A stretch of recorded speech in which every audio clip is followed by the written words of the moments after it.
Special guest Trent Horn helps us answer the question, can I go to Disney?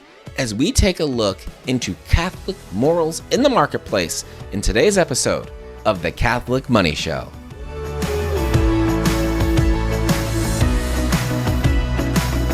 Welcome to The Catholic Money Show, where we look at all things Catholic money.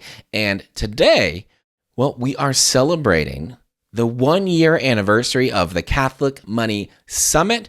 And to celebrate, we are taking one of the most popular interviews from that summit, taking it out of the vault and putting it right here in the podcast for you to watch or listen to. So this one was one of my favorites one of my favorite interviews that I conducted, one of my favorite sessions to watch, and one of the most popular for everyone who attended the summit.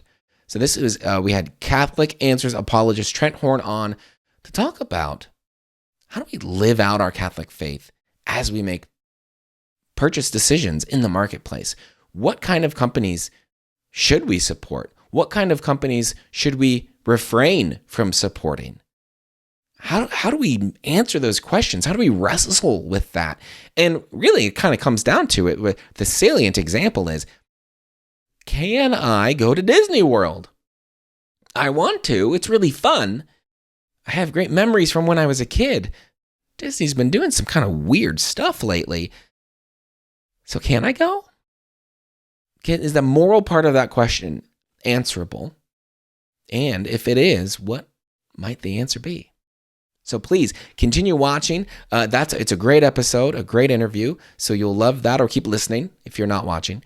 And please, and again, you can watch on YouTube, on Spotify, and of course, you can watch at CatholicMoneySummit.com, where you can watch all 40 plus interviews. You get a free pass for a couple days, or the all access pass, where you can come back anytime at your leisure to watch these interviews.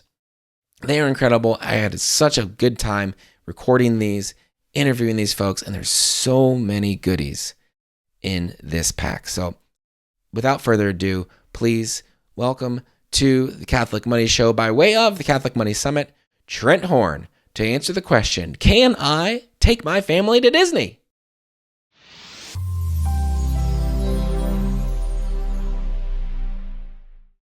Welcome to this session of the Catholic Money Summit.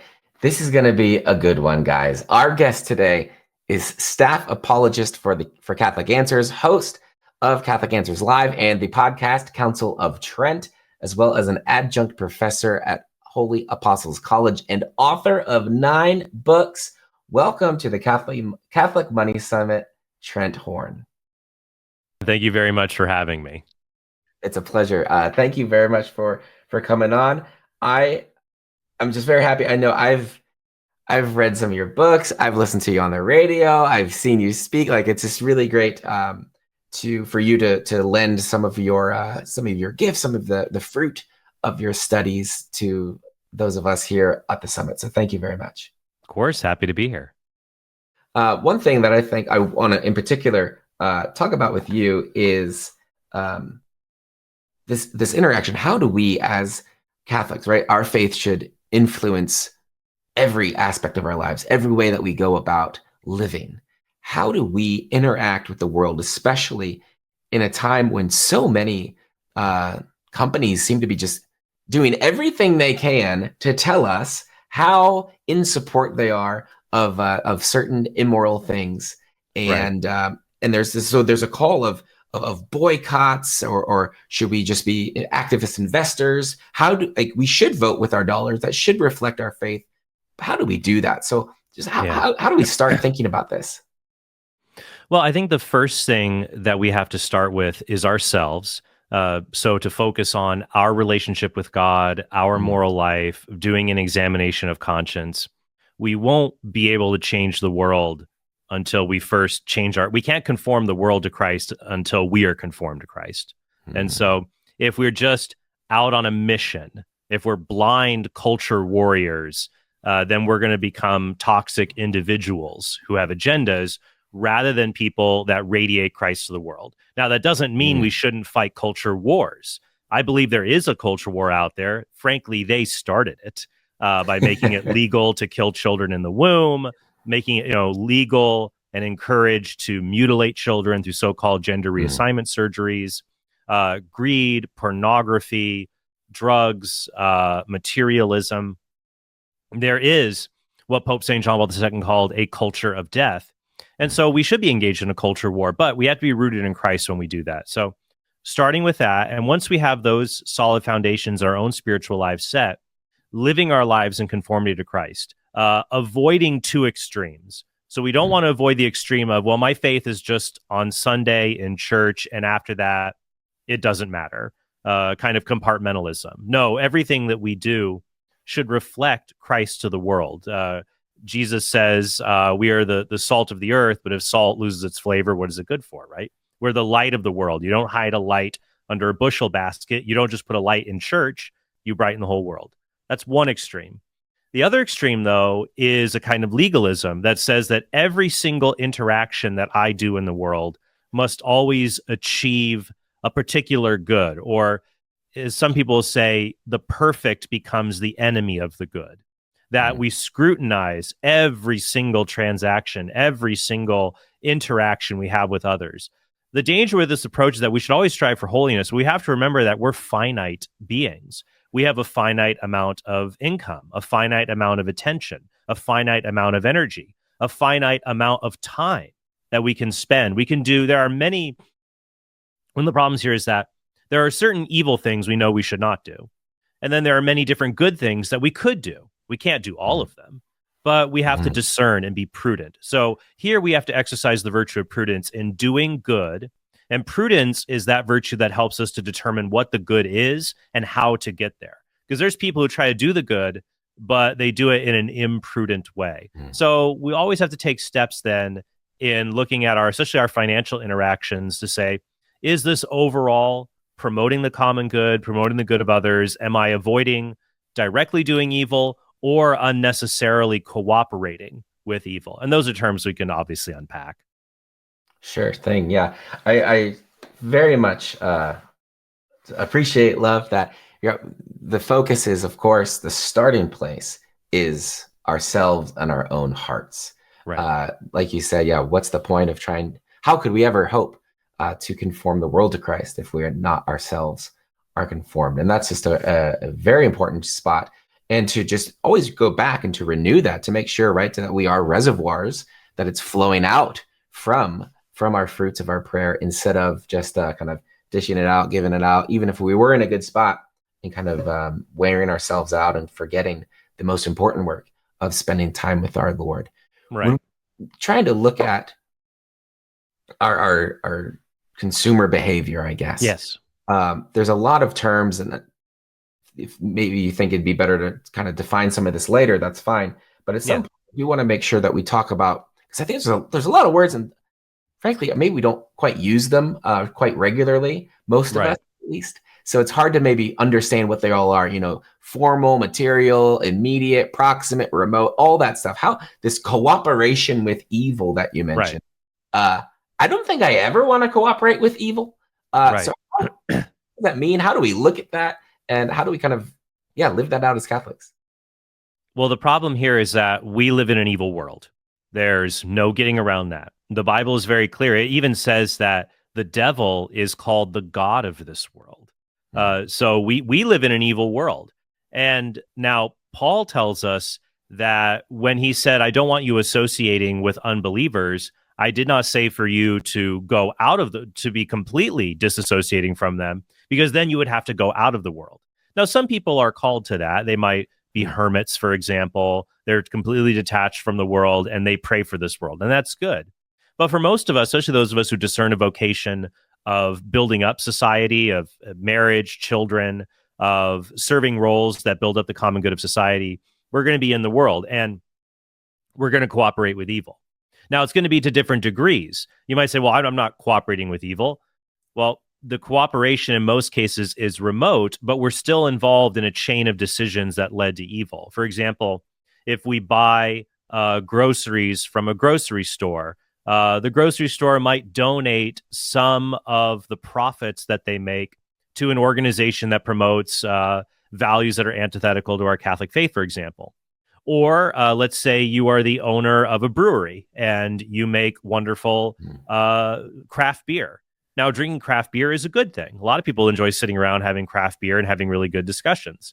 As Catholics, we certainly believe that drinking alcohol in and of itself is not sinful. If it were, receiving Jesus, the precious blood, would be very problematic for us because it's under the form of wine. But the Bible is very clear that drunkenness is evil. And if you are a brewer, you know that some people will misuse your beer, that some people statistically will take your beer and they will drink too much of it and engage in the sin of drunkenness. And you've cooperated with that, but you didn't intend it to happen. You operate something that people can use well and other people abuse it. If other people abuse it, that's not a fault on you. So when we talk about cooperation with evil, we just have to remember when we engage with other people, when we support other people, and this happens all the time. In the South, for example, if you live in the South and you go and buy groceries at a store, they probably came to you on train tracks that had been laid by slaves or roads that had been created by slaves. If you use an iPhone, or if you use almost any cellular phone, the rare earth metals that are in it were probably mined in subhuman conditions or even under conditions of slavery. It's an evil world. So the question is, where do we draw those lines to determine when is it appropriate to cooperate, to act in a way where evil is along the chain of causation, if you will, and when is it inappropriate? So when we look at cooperation with evil, we can break it down this way. First, we have to make a distinction between formal and material cooperation. So let's say that Planned Parenthood is doing a barbecue fundraiser, and somebody goes there and they buy a burger, not just because they're hungry, but because they want to help Planned Parenthood kill babies. They wouldn't call it that if they support it, but they want to help their so-called reproductive health care. That would be always wrong. You can never formally cooperate with evil. Formal cooperation means you assist the evil and you intend for that evil to occur. So if you're our craft brewer and you're making beer and you make it for the explicit purpose you like when people get drunk because they end up buying more beer from you, and then when they're drunk, they're not counting their dollars as well. Well, that would be evil. That would be, you are intending the evil. And so it would be wrong for you to do that. And the next, though, would be material cooperation with evil.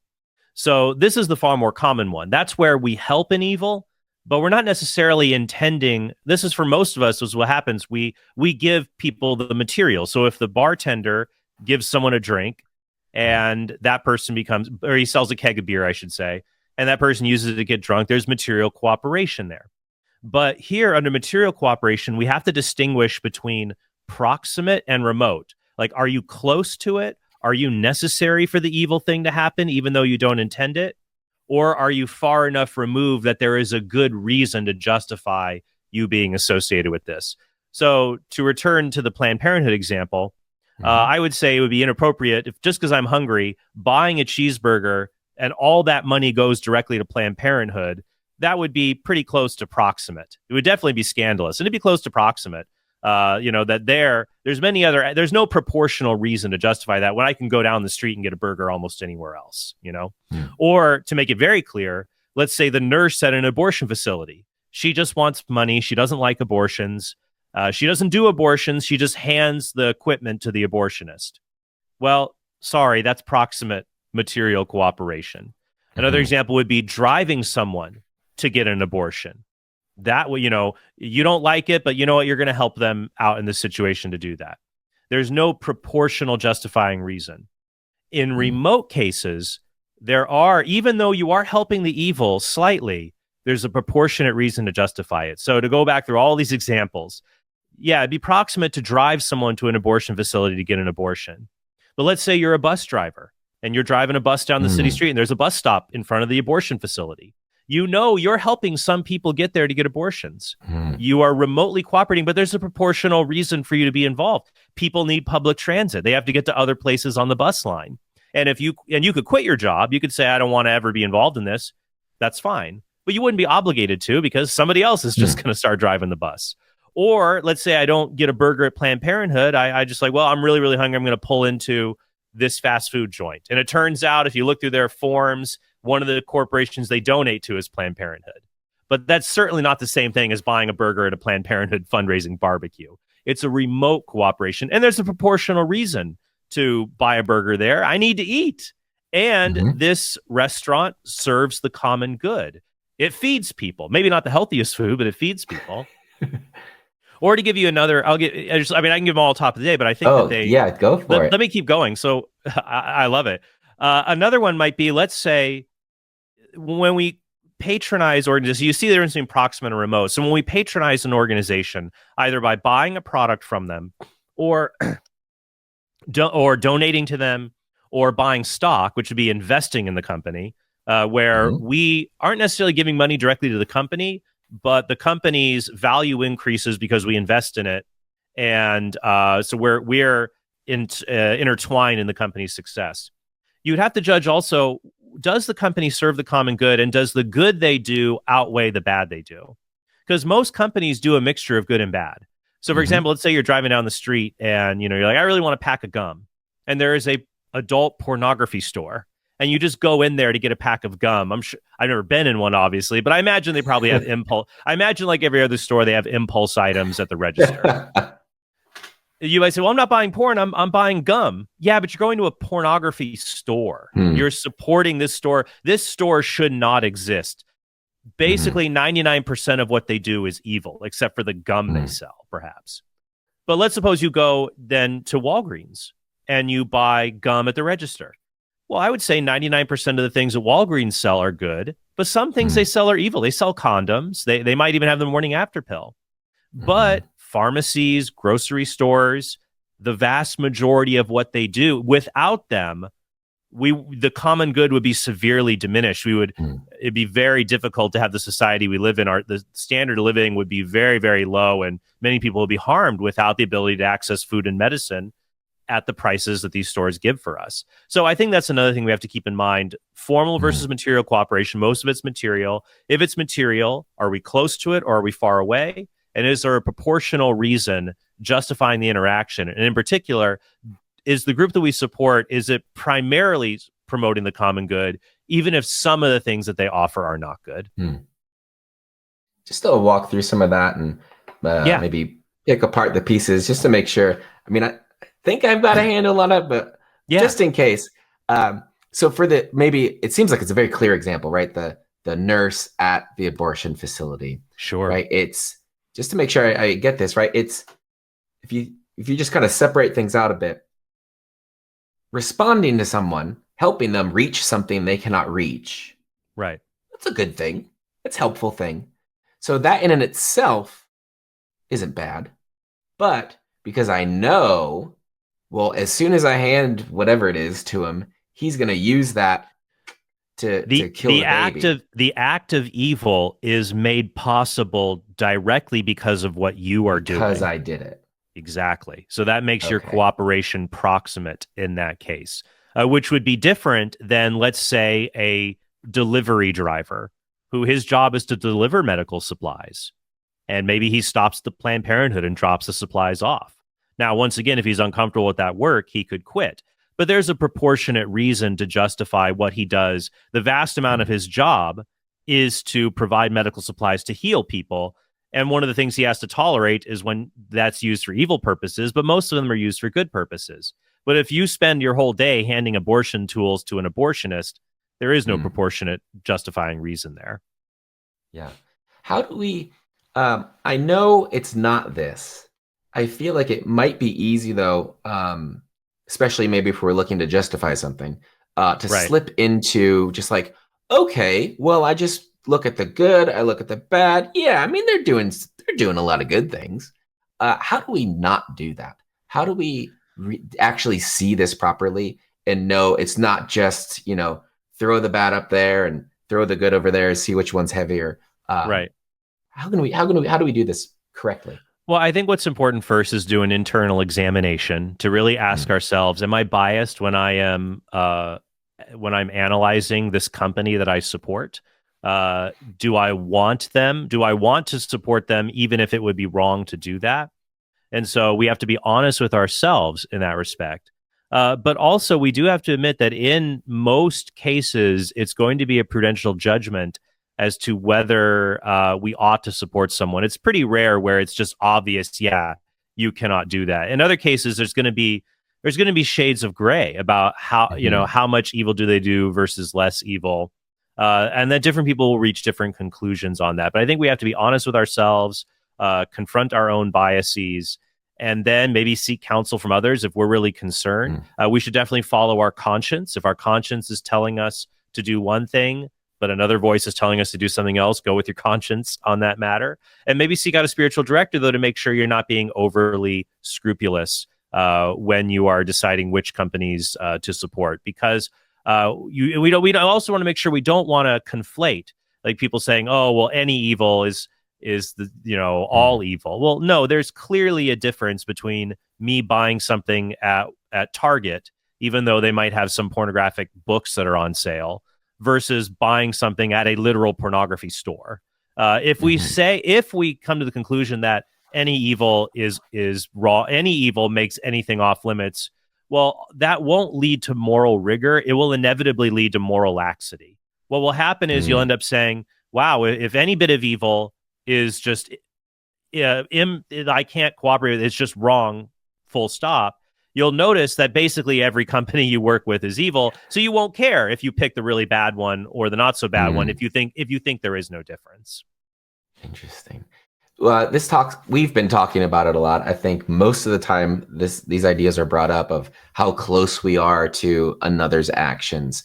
It's all about, right, I want to avoid evil, which is a very good thing to try to do. Right. Should we, or can we apply these same principles of proximate and material and all that to doing good? And how much should we think about that when we're out in the marketplace? Well, do you mean exactly like how much we should do when it comes to doing good, like with investing or purchases? Yeah, right. So I don't know if this is like of the best example, but right. Okay. I could buy a pair of shoes from whoever, Nike, let's say, and then the big marketing push with Tom's shoes was that, oh yeah, well, you get a pair, and then we're going to give a pair to somebody who needs shoes. So that's a good thing, right? And of course, right, there's just kind of it makes me feel better about them and myself and blah, blah, blah. But if there is, I know that by supporting this business or whatever it is, there will be additional good done because of it. Well, I think do we go through the same things, or because it's so remote, does it not even matter? Well, what I would say is that to determine it wouldn't, the obligation to do good is not as clear cut as the obligation to not do evil. Like, it's very clear when we have universal moral norms in the church tend to focus on negative behavior, negative commands, like don't kill someone, don't commit adultery, don't steal, don't commit these specific acts. But as I said earlier, who we give our money towards, there's always going to be a scale. You could always give one more dollar to a charity. You could always give. You could always buy the next thing. You could always give more. But there's always going to be a breaking point, because eventually you could donate so much of your money that you are so impoverished, your mental health becomes unbalanced, and you're unable to provide for yourself, and that threatens your ability to continue to be charitable.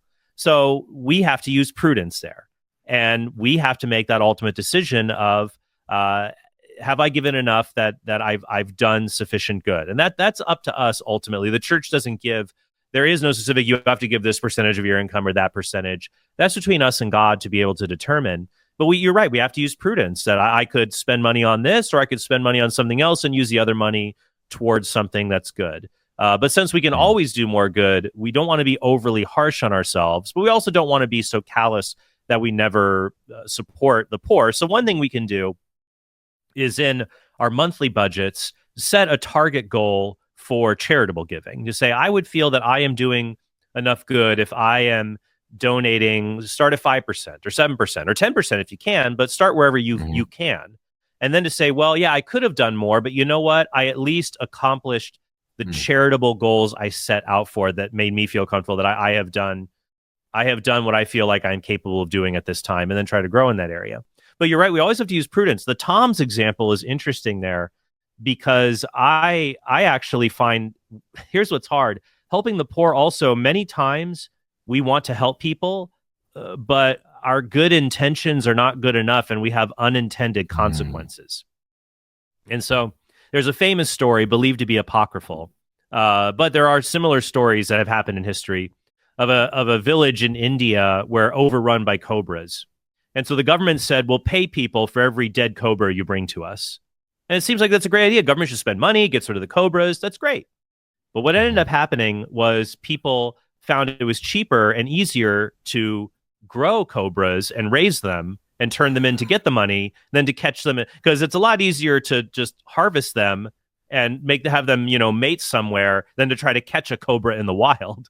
And so they would, create their, they would harvest their own and turn them in to get money. Then when this was figured out, the transaction was stopped, and and then all the people who farmed cobras just released them and made the problem worse. Now, that's what's so hard, and there's lots of examples like this where you'll have something with good intentions, but if you don't follow it all the way through, to think, oh, what will actually happen if we do this? The harm that will come. We have to use prudence. So with Tom's shoes, I'm not a fan of Tom's shoes because the idea is that, okay, you buy one pair from us and we'll donate a pair to them. So they take a minor hit, but the shoes aren't that expensive for them to make. They have a high profit margin.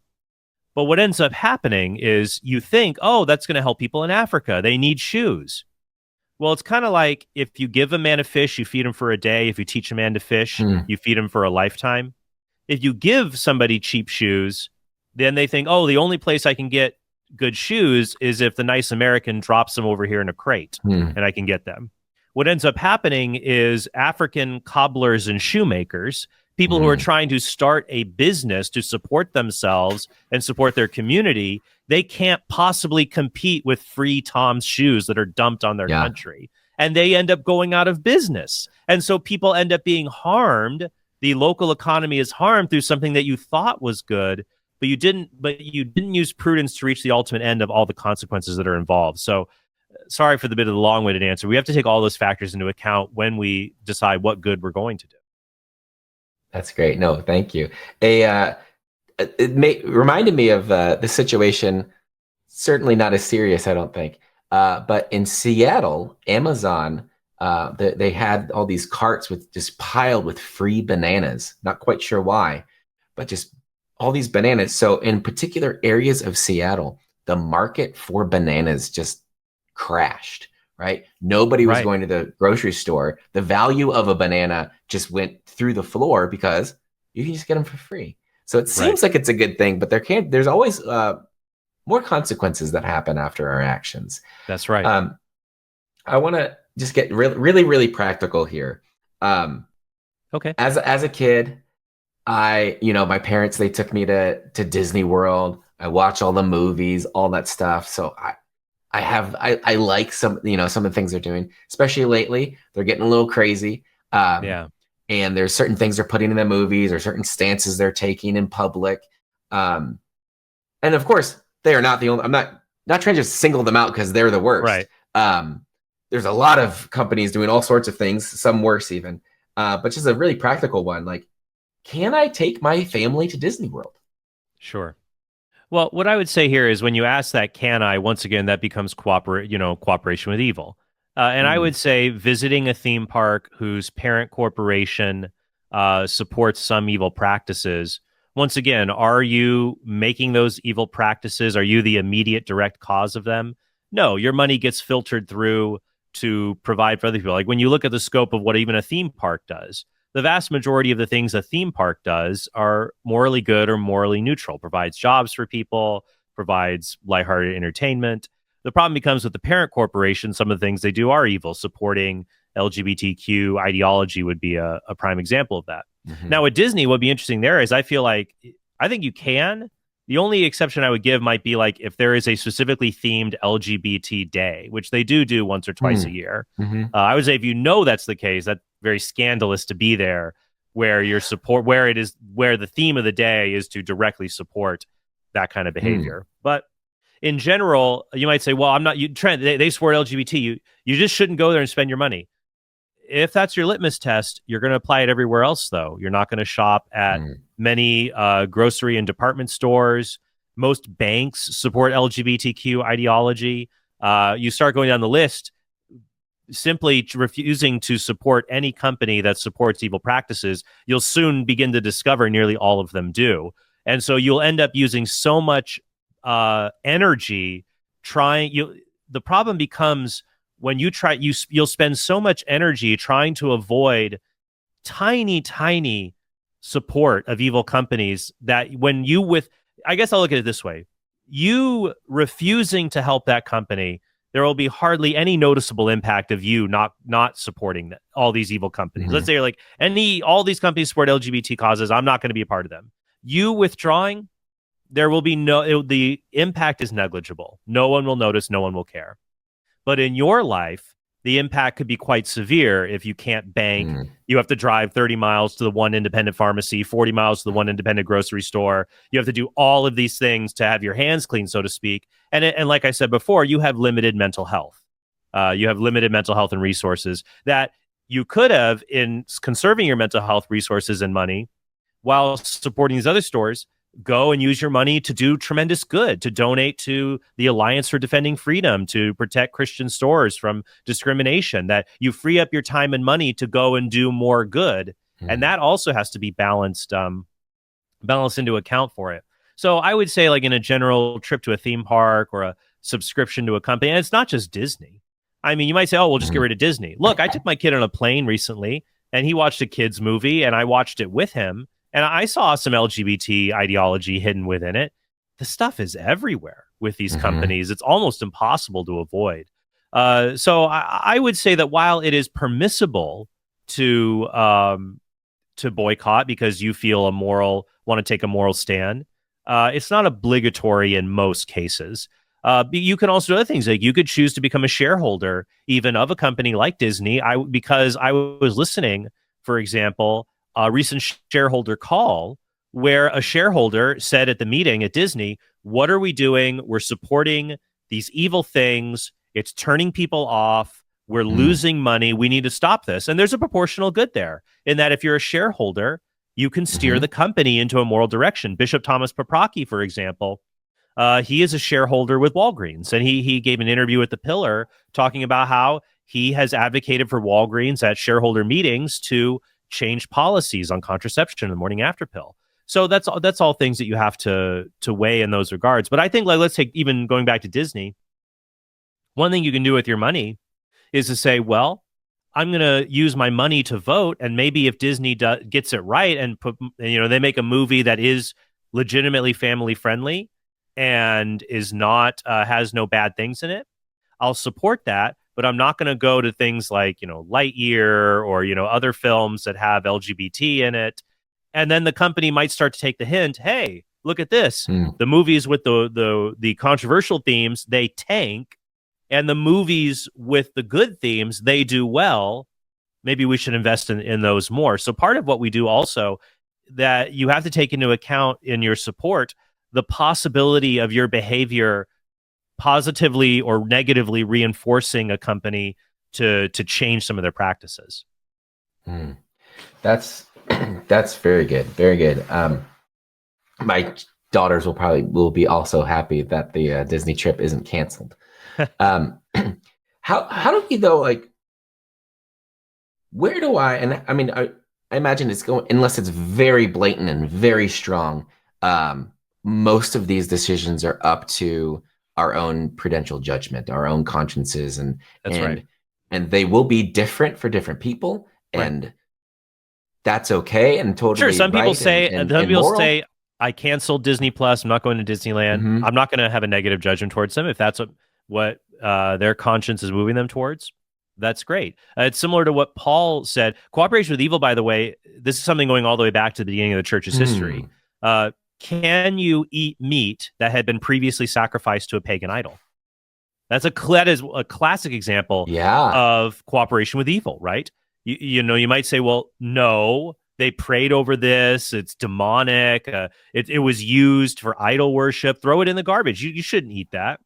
Well, that's easy to say now when it's easy to drive to McDonald's to get meat. But back in the first century, meat being a valuable source of protein to keep you alive, to do hard labor, was somewhat difficult to come by. But that could be a real lifesaver for you to say, hey, they're going to throw this away anyways. I'll buy it off of you, or I'll take it, and I can do good with it. I don't believe in idols. And so what Paul says is it's up to individuals to make a judgment on that. Some people, if you eat the meat sacrificed to the idol, that you might slide back into idolatry. Other people, it's fine. That's okay. I don't have to do that. Some people watching shows on Disney, or watching shows on HBO, for example, they might be tempted to look at things that are pornographic and bad for the health. They got to say no. Other people, no, I'm fine. I'm not going to look at that. It'll be an individual judgment again. As we're going through and figuring out that individual judgment, how do we figure out like the line in the sand, right? Like right now, yeah, some people might not want to go to Disney, might not want to subscribe to Disney Plus or HBO Max or whatever it is. And that's totally fine. Like you said, there's a lot of legitimate reasons why that would be a good idea for them, though not required for everybody. Right. Saving some, there'll be some, crazy, blatant thing where Disney opens up a new theme park that's like Planned Parenthood land or something like that, right? Right. That would be okay. I don't think we're going. But how do I look at this? How do I, or personally, and everybody else, how do we engage this and sift through this and discern where we're at? Here's where I think I've heard this analogy. Yeah, you go. Oh, maybe you were almost. What was the analogy? You might be saying what I'm about to say. Oh, I don't know. I've heard this analogy about if somebody's making a batch of brownies and there's a little bit of poop in it, you would not want to eat any of those brownies. So why would we do that? Whether it's a movie or a show or a company where there's a little bit of something bad in it. Now, I think that's way too simplistic, but at a certain point, there's going to be too much of that in the brownies, and I'm not going to want to eat it. How do I figure out where that line is? Well, I do think that's simplistic because you might say, for example, in eating brownies, it's possible that the person who made the brownies, they went to the bathroom, even if they washed their hands, a molecule of fecal matter probably got in the brownie mix.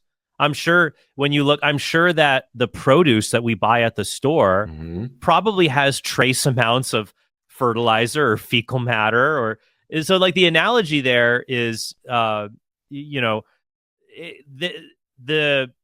poison is in the dosage, right? Now there are some actions that are intrinsically evil that we must never do.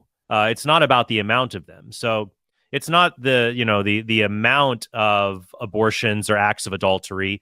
Each individual one is wrong and just simply can't be justified.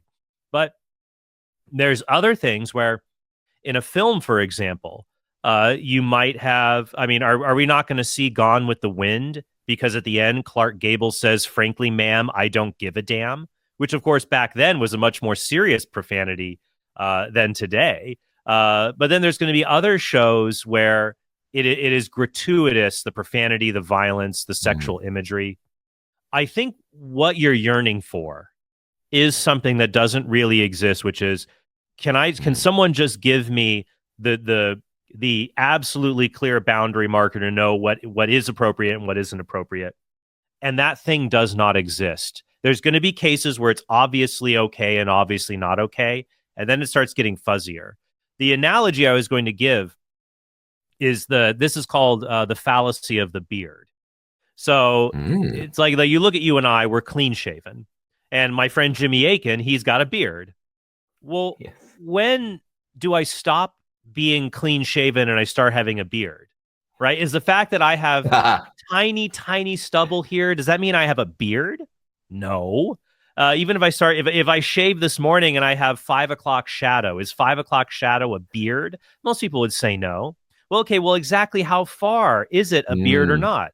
Well, you can't really pick. This is also called the continuum fallacy. And the fallacy occurs when you say since we don't know when stubble ends and a beard begins, you can't possibly know if anyone has a beard. That's just false. Even if I don't know the dividing line, I know you and I are clean shaven and Jimmy Aiken has a beard. I know that beyond a shadow of a doubt. There's going to be cases where I'm not sure if it's a beard yet, and I could get it wrong, but there's going to be other cases where it's very clear. So I think this occurs also when we think, well, look, with cooperation with evil, what principle do I use? Where is the exact dividing line? And there just isn't. It's a fuzzy boundary that we have to use our judgment on. And we have to embrace that discomfort in being in the world, that we won't always be able to clearly pick one side or the other in those cases. Now, with intrinsic evils, it's very clear. You don't commit adultery. You don't commit murder. You know, you don't do these kinds of things. You don't conduct research on embryos or embryonic stem cell research. You don't torture people. It's very clear. That's great. I had not heard of this this beard fallacy, but that is a fantastic example. You know it when you see it. You know it when you see it. And then sometimes, you're not quite sure. And it's okay if you're not sure. You're not going to be held morally culpable when you used your best judgment. And I think here, what you should err on then is the side of mercy. If you're not sure, and it's definitely not intrinsically evil, and you don't know, you know, it's always hard what to err on here. I think we should always err on God's mercy towards us, that at the very least, if we're not sure, we're not going to be held culpable. If you're not sure, it's better to avoid evil. It's better to miss out on a good than to commit an evil. But also you should see, is this developing into a pattern where I become scrupulous and everything I'm not sure? There you might want to defer and trust in God's mercy more in those cases. That's fantastic. Well, thank you very much. I think we have a little bit of time left. We're going to head over to the lightning. All right. Trent, what is one of the purchases you regret the most? Oh, I'm sure that it's a purchase that I regret the most. I mean, I can think of things that I'm trying to think of something that I bought it. Man, I'm sorry, this is a boring lightning round. I'm happy.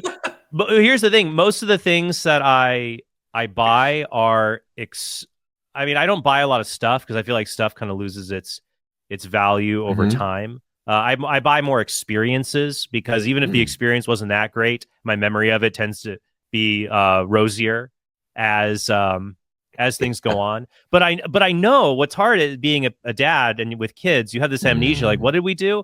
But I can recall buying, maybe taking my kids out, maybe to a restaurant, or going to do something and we didn't have a great time and saying, well, at least we had family time, but I still regret spending the money to do that. But I cannot think of a particular purchase at the moment. If it comes back to me in lightning round, I'll give it to you. So let's keep going. That's a good sign. That's a good sign.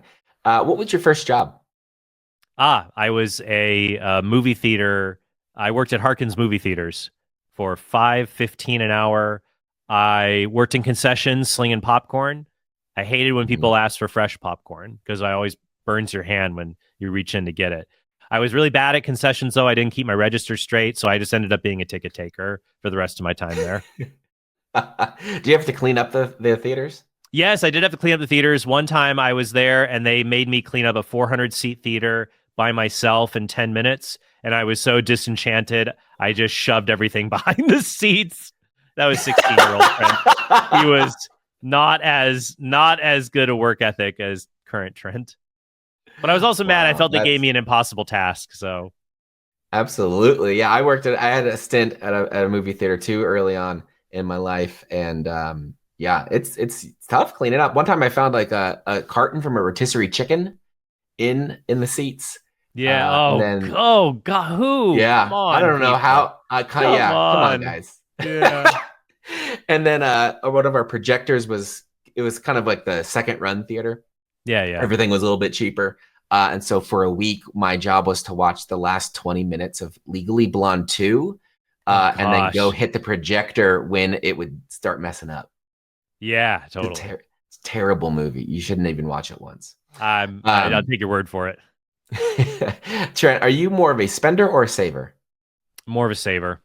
Okay. Money ends up sitting. I don't really like buying things. I've got my particular experiences that I like, and I get into a groove Mm. of that. I have been spending a little bit more recently because I'm going through a tiny bit of a midlife crisis, though I'm not buying like a Corvette. I've bought older video game consoles that I used to play because I miss playing that. So I'm having a little weepy midlife crisis, but I'm sharing that with my kids, and so that's fun too. What console do you guys play in these days? Well, okay, so I still have my original Super Nintendo, and it still works on a lot of games, and I love it.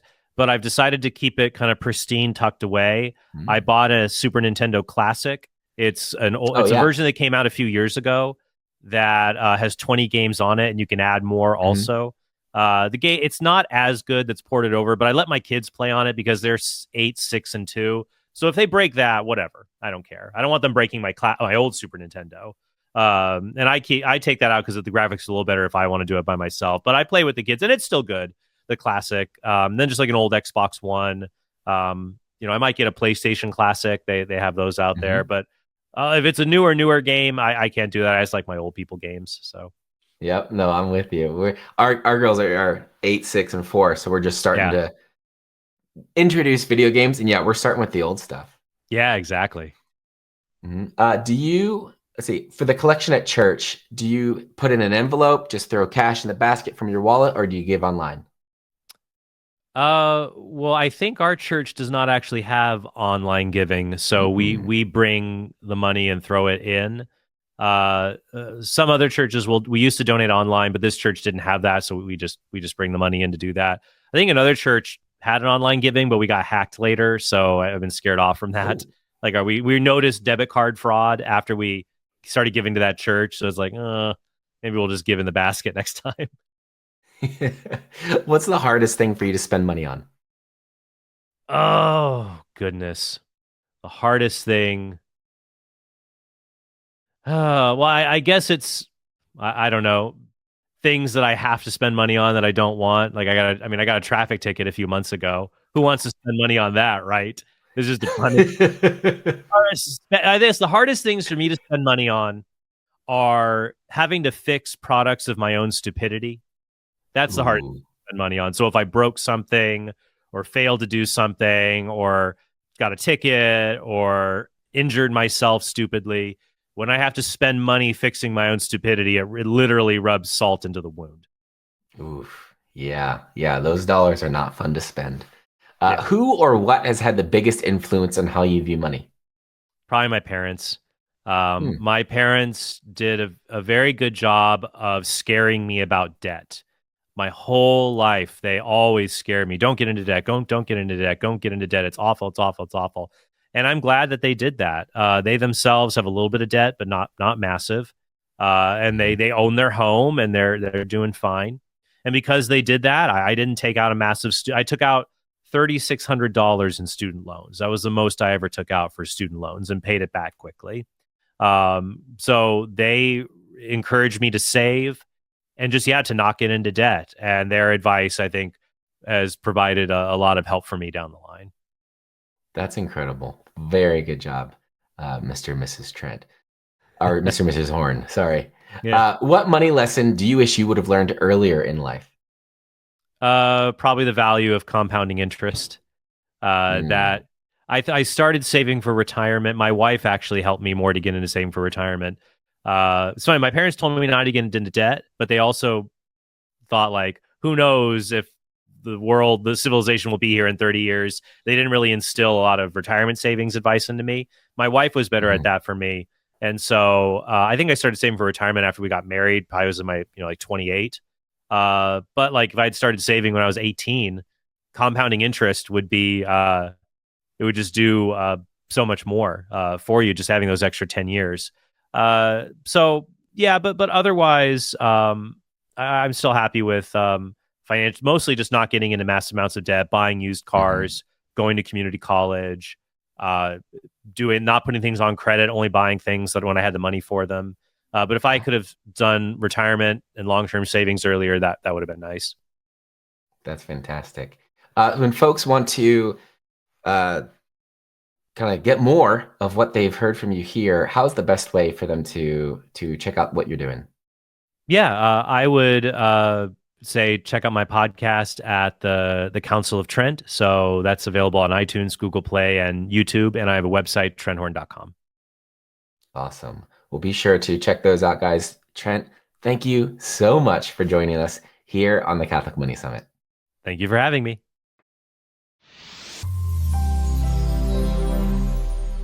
The interview you just watched or listened to was part of the Catholic Money Summit. You can watch dozens more interviews by going to CatholicMoneySummit.com for your free ticket or your all-access pass, which gets you unlimited access to all the interviews to watch on your own timeline at your own leisure. Again, that's at CatholicMoneySummit.com.